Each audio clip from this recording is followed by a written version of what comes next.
ലക്ഷദ്വീപിലെ 127 പാർട്ടി മെമ്പർമാരാണുള്ളത്. അവരുടെ ഒരു പ്രതിനിധിയായിട്ടാണ് ഇന്ന് സംസ്ഥാന സമ്മേളനത്തിലേക്ക് പങ്കെടുത്തുകൊണ്ടിരിക്കുന്നത്. വളരെ ആവേശകരമാണ്, അഭിമാനം തോന്നുന്ന ഒരു നിമിഷമാണ് പാർട്ടി സമ്മേളനത്തിൽ പങ്കെടുക്കുക എന്നുള്ളത് പറയും. ലക്ഷദ്വീപിലെ വിഷയങ്ങൾ നമുക്ക് രാജ്യതലത്തിലേക്ക് ഉയർത്തിക്കൊണ്ടുവരാനും ചർച്ച ചെയ്യാനും പാർട്ടി സമ്മേളനത്തിൽ നമുക്ക് ഉയർത്തിക്കൊണ്ടുവന്ന് അതിലെ ജനങ്ങൾക്ക് വേണ്ടി നിൽക്കാനുമുള്ളൊരു പ്രതീക്ഷയും ഒക്കെ ആയിട്ടാണ് നമ്മൾ അവിടെ നിന്ന് വരുന്നത്.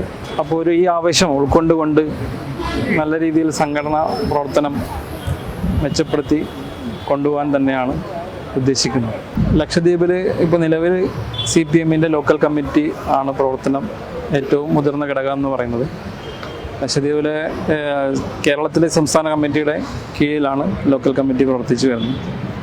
അപ്പോൾ ഒരു ലോക്കൽ കമ്മിറ്റിയാണ് ലക്ഷദ്വീപ്. അതിൻ്റെ കീഴിൽ ഓരോ ദ്വീപിലും ബ്രാഞ്ച് കമ്മിറ്റികൾ ചേർന്ന് ആണ് ലോക്കൽ കമ്മിറ്റി രൂപീകരിക്കപ്പെട്ടിട്ടുള്ളത്.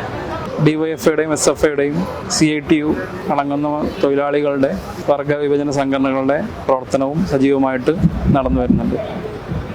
അപ്പോൾ തുടർന്ന് ബ്രാഞ്ചുകളുടെ എണ്ണം കൂട്ടി, ലോക്കലുടെ എണ്ണം കൂട്ടി ഏരിയ എന്ന രൂപത്തിലേക്ക് കഴിയുന്ന രീതിയിലുള്ള പ്രവർത്തനം സജീവമാക്കാനാണ് പാർട്ടി ഉദ്ദേശിക്കുന്നത്. ലക്ഷദ്വീപ് നമുക്കറിയാം വളരെ ആതിഥ്യ മര്യാദയുള്ള സ്ഥലമാണ്.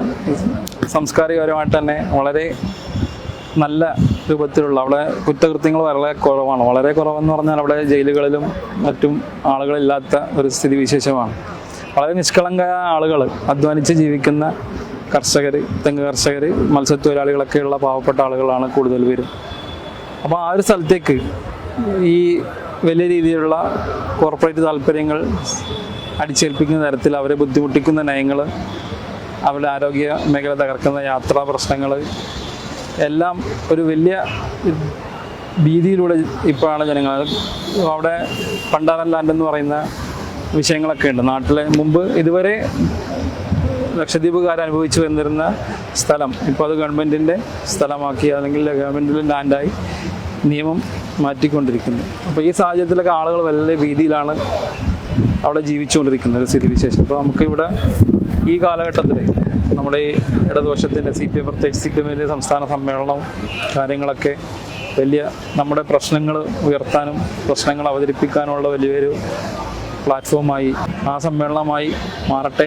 ആ രീതിയിലുള്ള ഒരു സന്തോഷവും അഭിമാനവും ഈ സമ്മേളനത്തിൽ പങ്കെടുക്കുന്ന ഭാഗമായിട്ട് വളരെയധികം ഉണ്ട്.